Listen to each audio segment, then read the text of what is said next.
प्रकृति ने हमारे शरीर को 5 तत्वों से बनाया, लेकिन कलयुग के इंसानों ने उसमें से एक तत्व और जोड़ दिए, और वो है पैसा। बेशक पैसे से कुछ चीज़ें नहीं खरीदी जा सकती, लेकिन पैसों से बहुत कुछ खरीदा जा सकता है। एक संत प्रवचन दे रहे थे कि पैसों के पीछे मत भागो, यह माया का दलदल है, और इस माया के दलदल में जो फंस गया तो वह पूरी जिंदगी दुखी रहता है। और वहाँ बैठे सभी लोग इसी बात पर तालियां बजा रहे थे। उन्हें यह नहीं पता था कि यह संत यही बात बोलने के लिए पैसे लेते हैं। यही तो माया का खेल है, जो कि इस दुनिया के बहुत कम लोग जान पाते हैं, और जिसने यह जान भी लिया उसको इस माया ने बुलंदियों की चोटी पर पहुंचा दिया। दोस्तों, आज के समय में पैसा कमाना जितना मुश्किल नहीं है, उससे भी ज़्यादा मुश्किल है पैसों को संभाल कर रखना। बहुत लोग होते हैं जिनके पास थोड़े बहुत पैसे के आ जाते हैं, वो लोग उड़ने लगते हैं। वो लोग पैसों का नियम नहीं जानते। आपने ध्यान दिया होगा कि सरस्वती की तस्वीर हमेशा बैठी हुई होती है और लक्ष्मी की तस्वीर खड़ी रहती है। सरस्वती यह कहती है कि मैं जल्दी आऊँगी नहीं, और यदि मैं आ गई तो वापस जाऊँगी नहीं, क्योंकि ज्ञान इतनी आसानी से अर्जित नहीं कर सकती, और यदि हमने एक बार किसी ज्ञान को अर्जित कर लिया तो वह ज्ञान हमसे कोई भी नहीं छीन सकता। लेकिन लक्ष्मी का यह नियम होता है कि वह जल्दी आ भी जाती है तो जल्दी चली भी जाती है। यदि किसी इंसान को सही तरीके से रखना नहीं आया तो लक्ष्मी बहुत ही जल्दी उस घर से निकल भी जाती है। आज की इस कहानी के अंदर मैं आप लोगों को 6 ऐसे खर्च बताऊंगा जिसे आपको आज और अभी से ही बंद कर देना चाहिए, तो ही आप पैसों से सही नियम को समझ पाएंगे। आप कितना कमाते हैं यह जरूरी तो नहीं है, जितना भी आप कमाते हैं इसमें से आप अपना खर्च इन 5 जगहों पर कम कर दो। धीरे धीरे आपके घर में धन रुकना शुरू हो जाएगा। आपको खुद को लगेगा कि सच में हमारे घर में पैसा रुकना शुरू हुआ है। और अमीर बनने का सबसे पहला रास्ता भी यही है कि अपने खर्च को थोड़ा कम कर दो और ज़्यादा पैसा कमाने का तरीका ढूंढो। तो चलिए जानते हैं इस कहानी के माध्यम से कि वह कौन सी 6 चीज़ें हैं जहां हमें पैसे नहीं खर्च करना चाहिए। तो चलिए कहानी को शुरू करते हैं, लेकिन हमेशा की तरह आपसे बस एक ही रिक्वेस्ट है कि प्लीज़ कहानी में खो जाने से पहले वीडियो को लाइक और चैनल को सब्सक्राइब करके बेल आइकन को दबा कर ही जाएं। एक बार की बात है, एक गांव में 2 औरतें रहती थी। एक के पास भैंस थी और एक के पास बकरी थी। जिसके पास भैंस थी वह औरत सही तरीके से किसी भी चीज़ को संभाल कर रखना नहीं जानती थी। उसकी भैंस दूध तो बहुत देती थी, लेकिन उसने दूध की कीमत जानी ही नहीं, और वह दूध घर की बिल्ली को पिला देती थी। उस दूध को ऐसे ही खर्च कर देती थी। दूध को सही तरीके से उपयोग में कैसे लिया जाता है वो औरत नहीं जानती थी। और जिसके पास बकरी थी वह दूध की कीमत तो जानती थी, और वह दूध के एक एक बूंद को बचा कर रखती थी और उसी से दही जमा कर घी जमाती थी, और धीरे धीरे उसने बहुत सारा घी इकट्ठा कर लेती है। अब जिसके पास भैंस थी उसने दूध की अहमियत कभी जानी ही नहीं थी। उसने कभी भी दूध से घी निकालने के बारे में सोचा ही नहीं था।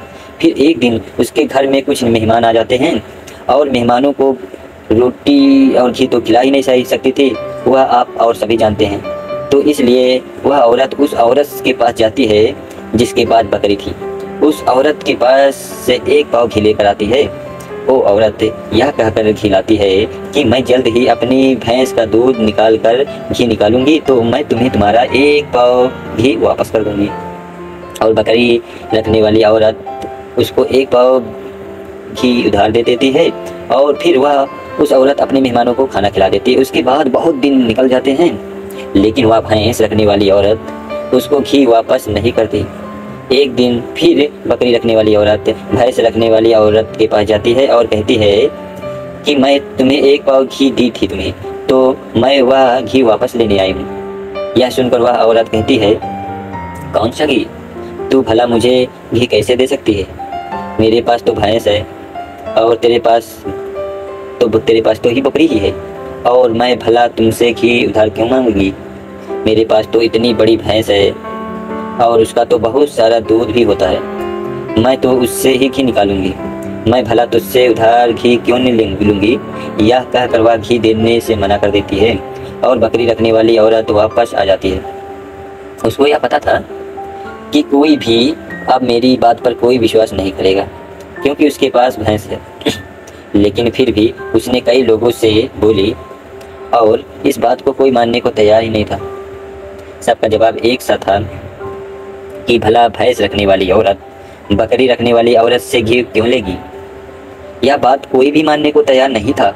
उसी गांव से बाहर कुछ दूर पर एक गुरु रहते थे और फिर वह बकरी रखने वाली औरत उस गुरु के पास जाती है और उन्हें अपनी सारी समस्या को बताती है। उसके बाद उस गुरु ने भैंस रखने वाली औरत को बुलाती हैं और फिर वह औरत भी के पास जाती है और वह अपनी बात को बताती हुई कहती है कि गुरुदेव, ये झूठ बोल रही है, मेरे पास तो भैंस है, भला मैं इससे क्यों लूंगी। अब उस गुरु को फैसला भी करना था कि यह सच में भैंस रखने वाली औरत बकरी रखने वाली औरत से घी उधार ली है या नहीं ली है, क्योंकि बकरी का दूध बहुत कम होता है और भैंस का दूध बहुत ज़्यादा होता है। तो क्या ज़रूरत पड़ गई कि एक भैंस वाली को बकरी से घी लेने वाली औरत से क्या आवश्यकता पड़ गई। गुरु काफ़ी देर तक सोचते रहे। उसके बाद दोनों औरतों को अपने पास बुलाकर एक एक लोटा पानी देती है और कहती है, और गुरुदेव कहते हैं कि पानी लेकर जाओ, दोनों ही अच्छे से हाथ पैर धोकर आओ। अब एक लोटा पानी को देखकर भैंस रखने वाली औरत कहती है कि गुरुदेव, सिर्फ एक लोटा पानी से हाथ पैर कैसे धो पाऊंगी। लेकिन बकरी रखने वाली औरत उस लोटे को लेकर चली जाती है। वह अच्छे से अपने हाथ पैर मुंह धोती है। उसके बाद वह भी लोटे के अंदर थोड़ा सा पानी भी बचा लाती है और वापस गुरुदेव के पास आ जाती है। लेकिन भैंस रखने वाली औरत वह लोटा लेकर जाती है और उसने तो सिर्फ अपना मुंह धोया और उस लोटे को खाली करके वापस ले आती है। जैसे ही वापस लाकर दोनों लोटा रखा जाता है, तभी वह गुरु कहते हैं कि भैंस रखने वाली औरत ने बकरी रखने वाली औरत से घी ली थी और उसे घी वापस करना चाहिए। अब जो गांव के लोग के पास जो बैठे थे, उन्होंने कहा, गुरुदेव, इससे कैसे साबित होता है कि एक भैंस रखने वाली औरत ने बकरी रखने वाली औरत से घी उधार ली है। उसके बाद गुरु कहते हैं कि जरा इन लोटों पर ध्यान दो। इस औरत ने लोटों पे इतना पानी भी बचा लाई और हाथ पैर मुंह सब धो भी ली। यह होती है किसी भी चीज़ की कीमत को समझना। और दूसरी औरत ने सिर्फ मुंह धो कर ही लोटे का सारा पानी खत्म कर दी, क्योंकि उसको इस पानी की कीमत ही नहीं पता थी। और जिस चीज़ की हमें कोई कदर नहीं होती है, वो भले ही हमारे पास कितनी भी हो, वो नष्ट हो जाती है, वह खत्म हो ही जाती है। और यदि हमारे पास कोई भी चीज़ कम है और यदि हम उसको सही तरीके से इस्तेमाल में लेते हैं और उसकी कीमत को जानते हैं, तो ज़रूर उससे हम फ़ायदा उठा सकते हैं। जैसे कि बकरी रखने वाली औरत ने थोड़ा थोड़ा दूध बचाकर उसे मक्खन निकालती थी और उससे घी भी बनाया करती थी। और भैंस रखने वाली औरत को दूध की कदर भी नहीं थी, इसीलिए इतना दूध होने के बावजूद भी उसके घर में मेहमानों के लिए घी नहीं था। यह बात तो सत्य है। उसके बाद भैंस रखने वाली औरत उस गुरु के चरणों में गिर पड़ती है और कहती है, महाराज, मुझे क्षमा कर दीजिए, मैं अभी घर जाकर इसको एक पाव घी वापस दे दूंगी। उसके बाद वह गुरु कहते हैं कि बूंद बूंद से घड़ा बढ़ता है। हमारे पूर्वज ने यह कहावत यूं ही नहीं बनाई। हमारी छोटी छोटी बचत हमारे भविष्य में एक बड़ा लाभ बनकर हमें मिलती है और यह बात बहुत ही कम लोग जानते हैं। और यही बात हमारे घर में लक्ष्मी पर भी लागू होती है। यदि हम लक्ष्मी को थोड़ा थोड़ा करके बचाएंगे तो वही लक्ष्मी हमें भविष्य में एक बड़ा लाभ बनकर मिलेगी। दोस्तों, कहानी तो आपको समझ में तो आ गई होगी। तो आइए आप जानते हैं वह 6 खर्चों के बारे में जो हमें आज से ही बंद कर देना चाहिए। सबसे पहले मैं आपको पहला खर्च के बारे में बात करता हूँ, दिखावे वाले खर्च को। अपने पड़ोस में किसी ने बड़ी कार ले ली तो अब आपके मन में जलन होने लगी कि मुझे भी जल्द ही कार लेनी है। और यही दिखावे का खर्च आपको पूरी उम्र गरीब बना कर रखता है। दोस्तों, हम में से बहुत से लोग ऐसे होते हैं जो सिर्फ दिखावे के चक्कर में ही बहुत सा ऐसा सामान उठा लाते हैं जिससे दूसरों के लिए अपना रुतबा बढ़ाने के लिए गाड़ी ले लेना, महंगे जेवर ले लेना, महंगे मोबाइल ले लेना, या फिर कोई ऐसी महंगी चीज़ खरीद लेना जिसकी हमें हमारी ज़िंदगी में कोई ज़रूरत भी नहीं होती है। और जब उन्हें कोई समझाता है तो वह कहते हैं हम किसी से कम हैं क्या। वो लोग यह नहीं समझते कि इससे हमारा सिर्फ नुकसान होता है, ना कि कुछ फ़ायदा। यदि आपको सच में अमेरिकी रास्ते पर चलना है तो यह सारे खर्च सबसे पहले आपको बंद करना होगा और वही पैसा कहीं इन्वेस्ट करना सीखना होगा। मैं ये नहीं कहता कि आप अपने शौक न पूरा करें। मेरे कहने का मतलब यह है कि जिस चीज़ की आपको ज़रूरत है बस वही चीज़ लो। किसी को देखकर कोई सामान बिल्कुल ना लो। दूसरी बात तो स्कीमों से दूर रहना। अपने सामान की बिक्री बढ़ाने के लिए अलग अलग ब्रांड की जो कंपनियां होती है वो लुभाने की स्कीम लाती है, लेकिन यह उनकी मार्केटिंग करने की रणनीति होती है जो हम लोग समझ ही नहीं पाते। और बहुत सारे लोग अलग अलग स्कीम के चक्कर में आकर वह चीज़ भी खरीद लेते हैं जिसकी उन्हें बिल्कुल ज़रूरत ही नहीं होती। यदि हम मार्केट में जाते हैं और हमें पता चलता है कि 50% की डिस्काउंट के अंदर घड़ी मिल रही है, बल्कि हमारे पास तो 2-4 घड़ी घर में पड़ी हुई है, लेकिन फिर भी हम उस घड़ी को खरीद लाते हैं। हम लोग यह नहीं समझते कि ये सब मार्केटिंग करने की रणनीति होती है। इससे हमें फ़ायदा ही नहीं होता बल्कि कंपनी को ही फ़ायदा होता है। इसलिए ऐसे शौक कभी न पाले, क्योंकि यही गरीब होने का सबसे बड़ा कारण होता है। क्योंकि जिस चीज़ की हमें ज़रूरत भी नहीं है और उसी चीज़ में हम लक्ष्मी को खर्च कर देंगे तो उससे हमारे घर की लक्ष्मी नाराज़ हो जाती हैं और फिर धीरे धीरे हमारे घर से निकलने लगती हैं।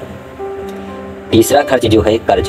आज के समय में ज़्यादातर लोग कर्ज लेकर बड़े बड़े चीज़ खरीद लेते हैं, जैसे कि गाड़ी, बंगला, मोबाइल, और फिर भी उसका पैसा भरते रहते हैं जीवन भर। जैसे कि आजकल हम लोग क्रेडिट कार्ड का इस्तेमाल करते हैं। क्रेडिट कार्ड हमें पैसे खर्च करने के लिए कहता है। जो पैसे हमारे पास है या फिर जो हमारे पास आने वाले हैं पैसे, और उस पैसे को हम खर्च कर देते हैं। तो ज़रा सोचिए कि हम अमीर कैसे बन पाएंगे। जो पैसे हमारे पास आए ही नहीं उस पैसे को हम कैसे खर्च भी कर दें, और हम अमीर बनने के बारे में सोचते भी हैं और अमीर बनने की वीडियो भी देखते हैं, लेकिन उन बातों का पालन पूर्ण नहीं करते। और बहुत लोग तो ऐसे भी होते हैं जो लोन लेकर ज़मीन खरीद लेते हैं और यह सोचते हैं कि जब हमें इससे फ़ायदा होगा तो हम लोन वापस कर देंगे, लेकिन वह लोग यह नहीं समझते कि जितना हमें इसमें फ़ायदा होगा उससे ज़्यादा तो हमें लोन का ब्याज भरना पड़ जाएगा। तो दोस्तों, ऐसे काम कभी नहीं करना। कर्ज लेकर कोई भी चीज़ ना खरीदें। चौथी तो सबसे बड़ी यह बात है, आप अपने पैसे को कैश में रख कर ही खर्च करें। कभी मोबाइल फ़ोन के किसी भी ऐप का उपयोग करके पैसे खर्च न करें।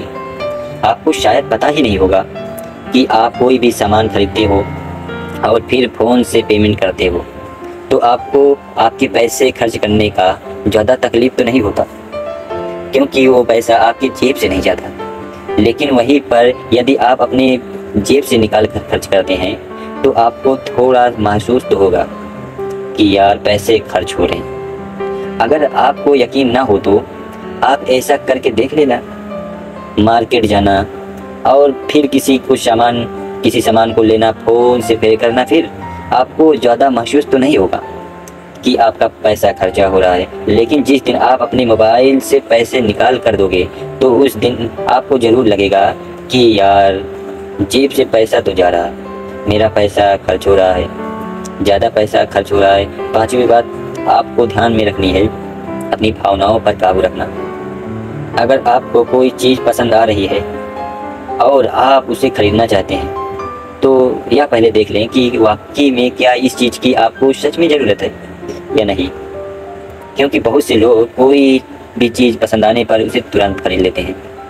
कई बार तो ऐसा भी होता है कि कोई भी स्कीम वाले आते हैं जो हमें लुभाने वाली चीज़ को लेकर आते हैं और हमें वह चीज़ पसंद आ जाती है और हम उस चीज़ को तुरंत खरीद लेते हैं। हमें ऐसी चीज़ लेने से बचना ही चाहिए। हमें ऐसी चीज़ नहीं लेनी चाहिए, बल्कि हमें सिर्फ ऐसी चीज़ ही लेनी चाहिए जिसकी हमें ज़रूरत है। छठी और आखिरी बात तो ये है, कभी भी कोई शौक न पालें। और आपको शायद इस बात को पता होगा कि हमारी दुनिया में महंगाई का सबसे बड़ा कारण है शौक। आज के समय में नॉर्मली 10,000 का फ़ोन आ रहा है और वहीं पर 2 लाख का फ़ोन भी आ रहा है। दोनों में फ़र्क इतना है कि किसी को 1 लाख का फ़ोन रखने का शौक़ है तो वही किसी 2 लाख का फ़ोन रखने का शौक़ है। हाँ, वहाँ पर आदमी की अमीरी भी दर्शाती है, क्योंकि अमीर आदमी बड़ा फ़ोन ही रखेगा तो लगेगा कि वह अमीर है। तो यह शौक़ तो ही हुआ, शौक़ है तो उसने महंगा ही क्यों रखा। इसीलिए सबसे बड़ी महंगाई का कारण होता है शौक़, और किसी भी चीज़ की महंगाई नहीं है।